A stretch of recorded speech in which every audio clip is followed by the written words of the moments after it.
Us live now from Manila.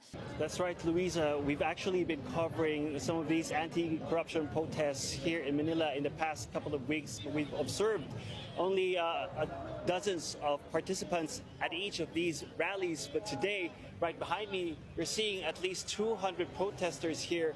So the numbers are definitely growing as people are learning more and more about the scale of corruption in flood control projects. We're talking around $10 billion that have been spent in flood control projects since President Ferdinand Marcos Jr.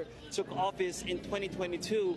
And this corruption scheme allegedly dates back more than 20 years. So in peso terms, we're talking trillions, an insane amount of money. In congressional hearings, construction firms have testified that budgets for each project, most of them actually go to kickbacks, around 70%, and divided among politicians, construction firms, and officials of the Public Works Department. And then around a quarter goes to actual construction. But worse, there are projects that are on paper already complete, but when visited, they're non-existent. And this has been proven by site visits by the president himself, who's dubbed these projects as ghost projects. We actually visited one of them, and what we saw there was ongoing construction. But this project was supposed to have been completed in June 2024. And when we asked residents around the area, they said that construction only began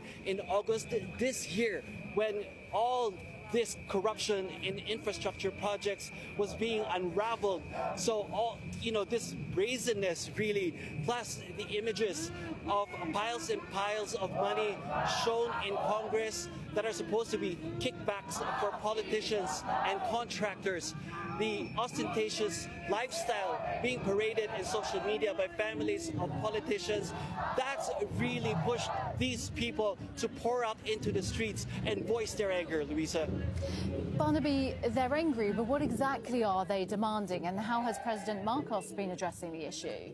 Yeah, well, President Ferdinand Marcos Jr. has formed an independent commission to investigate the alleged corruption in infrastructure projects, in particular in flood control projects. So this independent body will have the power to subpoena, it will have the power to freeze and seize assets.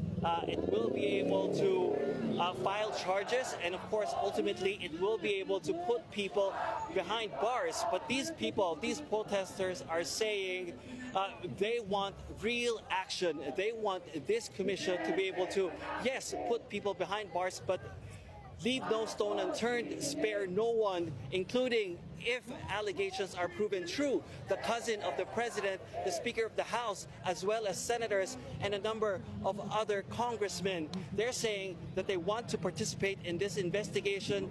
They want it to be transparent, and moving forward, they want how the government is spending taxpayers' money in infrastructure projects to be transparent. And they're also holding President Marcos responsible for, at the very least, they say, letting this corruption, this scale of corruption happen right under his nose.